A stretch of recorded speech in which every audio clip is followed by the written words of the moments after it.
કફ સિરપના જથ્થામાં વધુ એક આરોપી ઝડપી લીધી બોર તળાવ પોલીસ।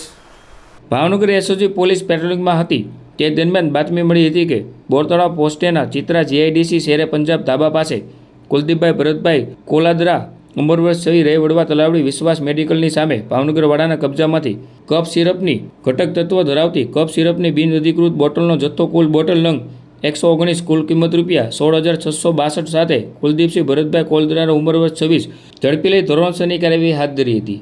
જ્યારે 3 આરોપીમાંથી એસઓજી પોલીસે વધુ એક આરોપી મિલન ધર્મેન્દ્રભાઈ સોલંકી રહે વિઠ્ઠલવાડીવાળાને ઝડપી લઈ ધોરણસરની કાર્યવાહી હાથ ધરી હતી।